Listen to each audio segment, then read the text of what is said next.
Welcome back, Padawans. It's me, Jedi Master Ren, and I am going to do something a little bit different today. So we're going to test out my Jedi Mind Trick. So that is basically going to be a new form of content that I'm going to be putting out to you guys. It's going to be an opinionated video format, all right? So I'm going to be giving you guys an opinion, and I'm going to use my Jedi Mind Trick to make you fall on my side of the argument, all right? So that's what the premise is going to be, but this Jedi Mind Trick that I'm going to be doing today is you do not want a detachable disk drive for your PS5. All right, so that's what we're going to be discussing today. I wanted to give you guys the rigmarole just to kind of get you in, let you know what this is and what to expect. And now, without further ado, let's jump into why I think you don't need a detachable disk drive. So again, we're not going to be reading any articles. This is going to be just basically me talking to you, figuring out and letting you guys know my thought process on this thing and, you know, kind of where I'm at with it. But as we have kind of gotten through 2023, we've heard whispers and rumors that PlayStation and Sony are going to be creating a slim version of the PS5. Now, if you're like me, you're thinking, well, hang on a second.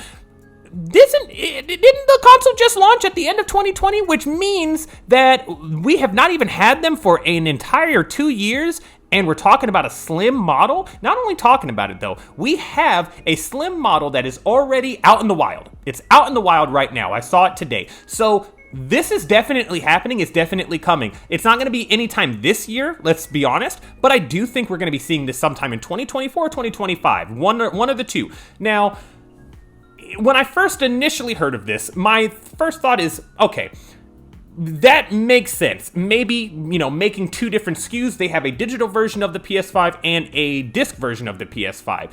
Maybe having two different SKUs and producing two different SKUs is a little bit too hard for Sony to keep up with and to get those different consoles, you know, on hand so they can ship them out. Maybe that's why. But in the grand scheme of things, we have seen the consoles, you know, there are more consoles at the stores, at retail stores, than there were at the beginning of, you know, whenever these consoles launched. You know what I mean? It was a shit show trying to get these consoles. Anybody who wanted one, you couldn't get them because scalpers were getting them and the supply and demand just were not there. You know what I mean? The supply could not meet the demand. So this is kind of where we're at, but because they have turned that around and they have been able to figure out how to deal with the demand side of things, or I'm sorry, the supply side of things, so it can match the demand, and now we see they are getting more in the retail stores, it begs the question, why now?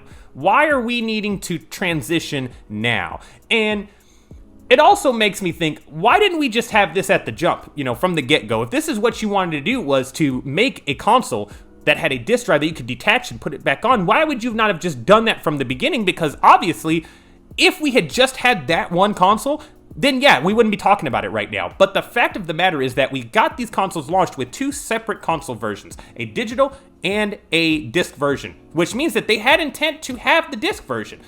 But now we see them kind of backtracking on that, but still don't want to. They still want to keep one foot in there and then one foot out. You know what I mean? They're trying to get out of the water, but they still don't. They're a little cold, so they want to stay in because it feels good in there. But my point is, I don't understand this. I don't get it. And I get it, but I don't. You see what I'm saying? Like, I can understand the thought process and the reasoning. I just don't understand why now we are doing this as opposed to before we even got 2 years into the console generation, into the ninth generation. You know what I mean? But I will say the console looks cool. You know what I mean? It doesn't look like it's any different than what we already have. The only thing that I can see is it has not ceramic, but it's like a glossy plastic, kind of like what we've seen on the other PlayStation consoles in the past, PlayStation 4, PlayStation 3. It's that gloss finish for the plastic on the top half of it. And I think they did that because, again, when you put the disc on it, the disc part of that console, when you put it on there, I think there's going to be a piece that comes off, reminiscent to how the side covers come off of the PlayStation 5 now, but it'll come off right there, and then you can just slap that on there, and then bam, you're good to go. Now you've got a disc, disc tray, quote unquote, that you're able to utilize. Now, it does beg the question, it does make me feel like this is something that Sony is trying to push. And what you're saying, what are they trying to push? They're just trying to push this weird, slim, detachable model of console? Why? Yeah, first of all, never had any console that could do that. So in and of itself, it does intrigue me because of that, because I've never seen a console with a detachable disc tray. I have seen, we obviously had the 360 generation that had the the external Blu-ray disc drive, but that's a little different. That was more of them trying to catch up with the fact that the 360 didn't ship with a Blu-ray disc drive. You know what I mean? Like the PS3 did, their console didn't, but we were in that transition from DVD to Blu-ray, and they didn't know what to do, so let's just add it as an external accessory and call it a day. But this is a little different. We haven't seen stuff like this, so that is, it intrigues me there. But my main point and my main thought here is that Sony, I don't think wants to continue to make disc consoles. I think they are pushing a digital world.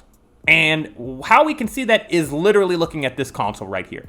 Right here in and of itself, the console is going to ship without the disc drive, okay? Like, it's not going to come with the disc drive off the rip. You're going to buy a digital console, and then you can buy the attachment for the disc drive to add to that console. So that's going to be an accessory. That's not going to be how they bundle it. Now, let me back that up, because I do believe that they're going to bundle it. They will, when they do this SKU and whenever they push this out. First of all, if this is going to come down the pipeline, which I am like 80% sure it is, I don't think they're going to be selling these regular consoles anymore. I don't think they're going to be doing digital and the the disc drive console. Those are a thing of the past at this point. Once this Slim hits the market. Now, is it going to be right when it hits the market? That I can't say. I can't really say that. I can guarantee you that they've got a stock of these consoles that they probably want to sell, so I can't imagine that it would just be done with it cold turkey. But I do think they're going to be siphoning those out slowly but surely. And once they don't have any stock of those anymore, those are going to be out the door. You're never going to see those consoles for sale again unless you get them from a third-party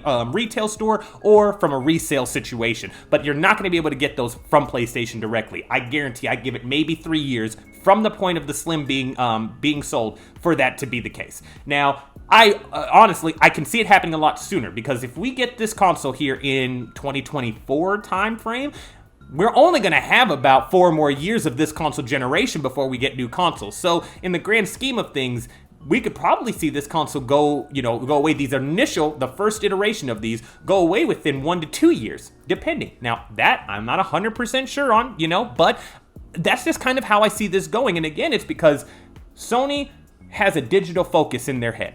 At least that's what it looks like to me. Everything points to them having a digital focus and a digital mindset. And I understand why. I get it, because it's so seamless. It's such an ease of access for their consumer base. For them, it makes a lot of things easier. They don't have to print a game on a disc for it to sell millions of dollars. You know what I mean? They can just push it to their store, and then bam, you buy it from your console, download it, you're good to go. You know what I mean? For consumer-wise, I was just talking to my buddy today about it at work.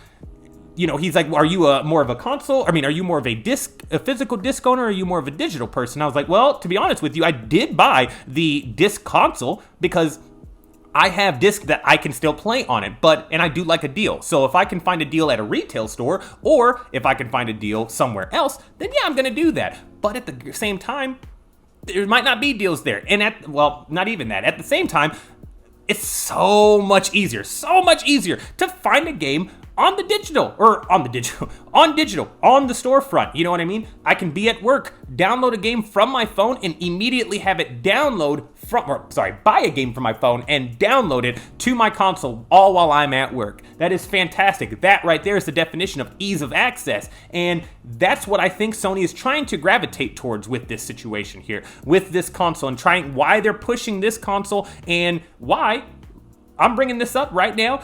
Why they're only putting a digital version of the Spider-Man limited edition PS5 out.